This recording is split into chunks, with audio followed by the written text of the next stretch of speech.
Okay, picture this. A landscape constantly shifting with the tides.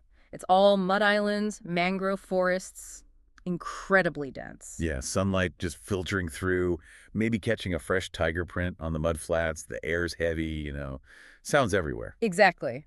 But it's more than just a scene from a nature documentary. This place, the Sundarbans and the millions living there, well, their story has been shaped for centuries by outsiders, often in ways nobody expected.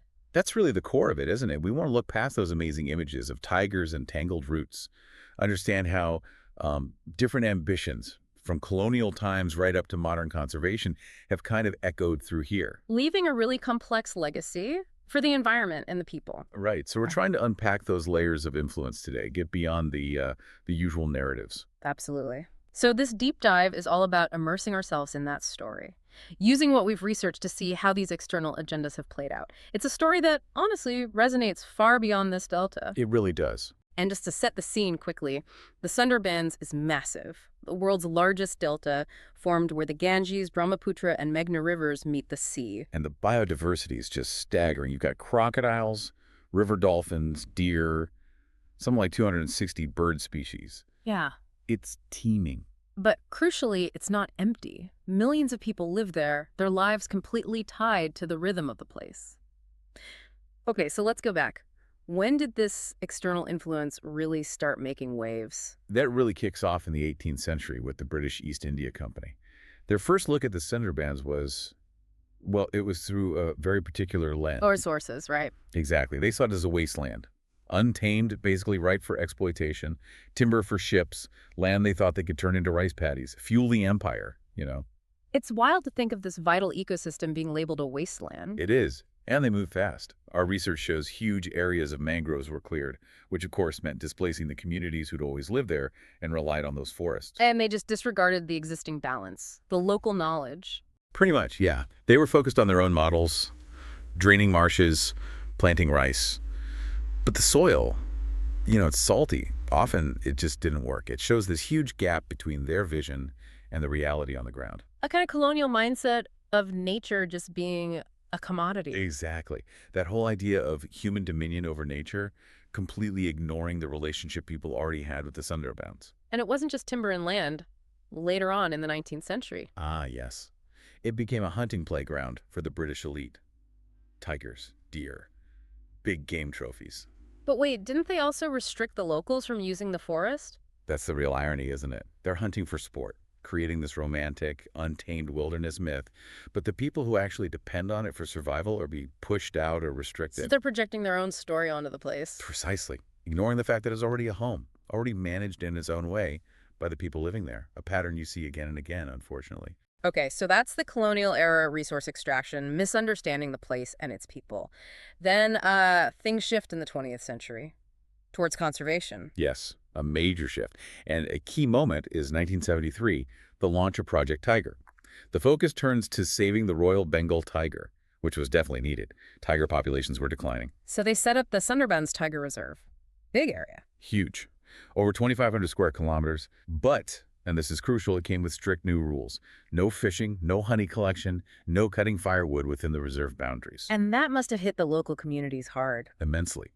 We found accounts like the story of Chapal, a fisherman. Suddenly, his traditional fishing grounds were off limits. His whole way of life, passed down for generations, became illegal overnight. Wow. So it created this immediate tension, didn't it? Conservation goals versus basic survival. Absolutely. And the perspective driving it?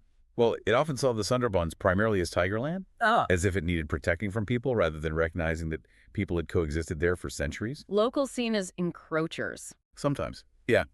That was the underlying feeling in some approaches. Now, Project Tiger did work in boosting tiger numbers. Estimates are around 100 now, which is a success story in itself. But it came at a cost, a human cost. A significant one. Our research points to villages being moved, people losing access to resources they desperately needed, and, tragically, more encounters, more conflict between people and tigers. You mentioned recent reports, 2024. Yeah, at least 10 reported attacks in the Indian Sundarbans just this year. It really highlights that this tension is ongoing and sometimes deadly. It makes you ask those difficult ethical questions, doesn't it? Whose needs get prioritized? Could it have been done differently? It does. And it also points to funding disparities. It's often easier to get money to protect the big iconic animals than to support the communities living alongside them. A pattern seen elsewhere, too, unfortunately. Very much so. The charismatic species grab the spotlight. Okay, so on top of the colonial legacy and the complexities of conservation, there's now another massive external force at play: climate change. Indeed. And it's hitting the Sundarbans hard. Relentlessly, really. We're seeing rising sea levels eating away at the land. How much land loss are we talking? The data suggests around 110 square kilometers gone since 2000. That's significant. Plus, you have stronger, more frequent cyclones. Think Amphan in 2020, Yas in 2021.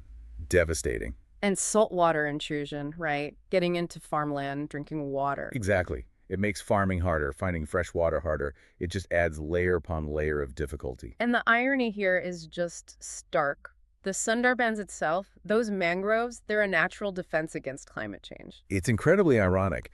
These forests soak up huge amounts of carbon. Estimates are around 2.8 million tons a year. They provide this vital global service. Yet they're on the front lines suffering the worst impacts. Precisely. It highlights this huge imbalance. The communities bear the brunt, while proposed solutions from outside, like carbon credits or some restoration projects, well, they don't always benefit the people living there. Feels like outsiders profiting again while locals face restrictions. There's definitely that perception, that recurring theme. Which brings us squarely to the people who are often left out of these big narratives. Yeah. The 4.5 million residents. Yes. The farmers, fishers, honey collectors. It's crucial we talk about their resilience, their deep knowledge of this place. They're not just victims. They have strategies, ways of living developed over generations. Absolutely. Think back at Chapal, the fisherman.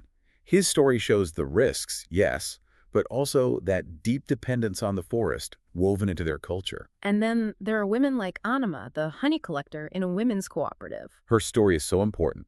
It shows the role women play in sustainable practices in the local economy, but also how they're often excluded when policies are made. Policies that directly affect their lives. Exactly. And we need to recognize the cultural depth, too. Things like worshiping Bon Bibi, the forest goddess. These aren't just old stories. They represent real, functioning systems for coexisting with nature. Systems often dismissed by outsiders favoring tech solutions. Right. There's a richness there that often gets overlooked. Okay, another external force, more recent tourism. That's grown a lot, hasn't it? It really has, especially since the early 2000s.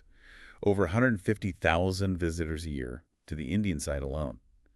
And like everything else here, it's complicated. A double-edged sword. Definitely. Potential income, economic opportunities. Yeah. That's the plus side. But the downside? Resort development, eating into farmland and forests.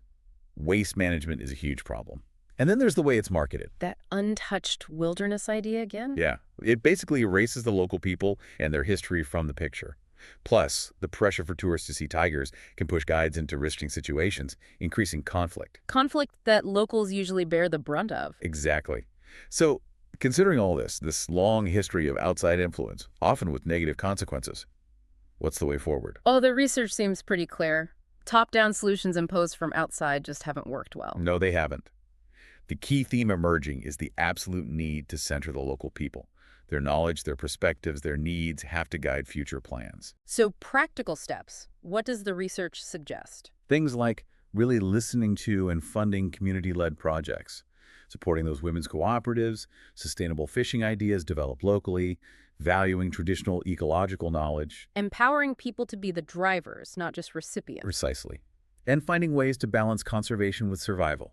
Maybe co-management, buffer zones where sustainable use is allowed, finding collaborative approaches. And tackling climate change, both globally and locally. Absolutely critical. Global action on emissions, yes, but also supporting local adaptation, things like better cyclone shelters, salt-resistant crops, community warning systems. And tourism needs to be responsible, right? Benefiting locals, minimizing harm. Yeah, maybe limits on numbers, ensuring revenue stays local, strict waste rules. It's all about investing in local resilience, giving people the tools and support they need to thrive. It really boils down to recognizing the Sundarbans isn't just a spectacle or a resource pile. It's a home, a cultural landscape. Millions of people have this incredibly deep, long-standing relationship with it. And for too long, their story hasn't been the main one told. So as we wrap up, maybe the question for you, the listener, is this. Who really gets to define and manage places like the Sundarbans?